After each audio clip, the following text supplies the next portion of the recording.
Hi, I'm Chris Nolan aboard the sailing vessel Navigator in the West Indies. In this episode, we'll talk a bit about the parts to the marine sextant and how to use it to measure an angle between the horizon and a celestial object.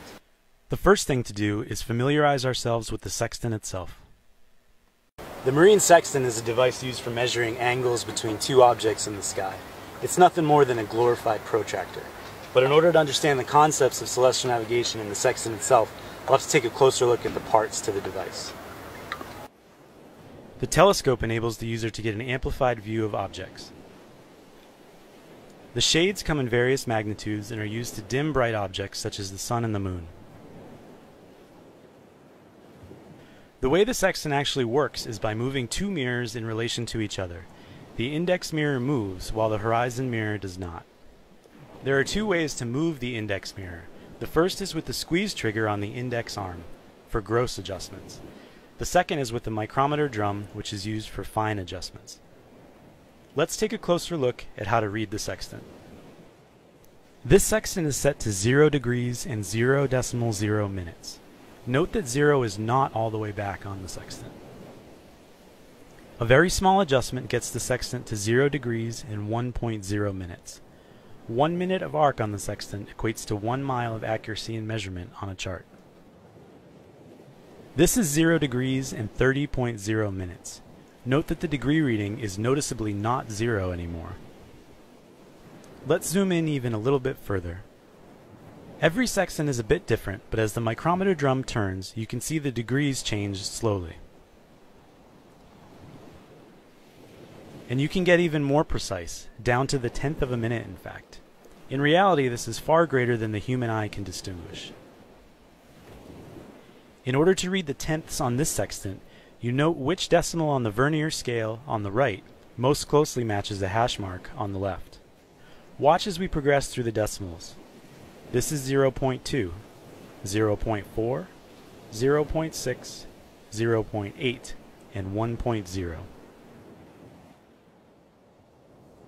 Here's a couple examples of how to read the sextant. This is 60 whole degrees and 0.0 minutes. This is 60 whole degrees plus 31.4 minutes. Don't get too caught up in reading the tenths. Remember that the human eye is not as precise as the sextant. Typically, an accuracy of 1 minute of arc is sufficient. When you're getting started in celestial navigation, the best place to start is with the biggest object in the sky, the sun. Now, when we measure the sun in the sky, we're actually interested in shooting to the center of the sun. But that's really difficult to do with the sextant, so what we do instead is we shoot to the lower limb of the sun. Let's use this orange to represent the sun. Theoretically, we want to shoot to the center of the sun. That's imprecise to do because it's tough to measure. So instead, we shoot to the lower limb of the sun. The picture we want to see through the sextant is the sun balanced on the horizon like a golf ball on a fairway. It's also possible to shoot to the upper limb of the sun with a different correction. However, this typically is not done. Instead, we always shoot to the lower limb of the sun. So I'm at anchor in Martinique in the French West Indies, and being an anchor is a great time to practice taking sights with the sextant. The first thing that I do is I set the sextant to 0. I read the instrument carefully to make sure that I'm actually at 0. Once I have the sextant set at 0, I set shades. I know that on a day like today I need 1 shade on the horizon glass and 2 on the index glass to make sure that I don't hurt myself, but you'll have to experiment with your own sextant. Be very careful not to hurt yourself by looking directly at the sun without proper protection. Once I have my shade situation figured out, I look through the telescope directly at the sun. I look quickly to make sure that everything is good and I'm not going to hurt myself. Once I'm satisfied that everything is good with the sextant, the first thing I do is I adjust the micrometer drum by about 30 minutes of arc while I'm looking at the sun. This allows me to separate the sun into 2 distinct images. In this case, we've exaggerated a little bit. It's about 4 or 5 degrees difference, so you can see that there are 2 distinct images of the sun. Once I've separated the sun into 2 images, I take the lower image and I follow it down to the horizon using 2 distinct images in the sextant. The first is that the index arm moves forward. The second is that the sextant itself comes down to the horizon. Together, it looks like this. So when I take the sight, I do those two distinct motions and bring the sun down until it's just about at the horizon. Once it's close to the horizon, I use the micrometer drum to fine-tune the adjustment. Keeping the sun in sight the entire time, the index arm moves forward as the sextant comes down.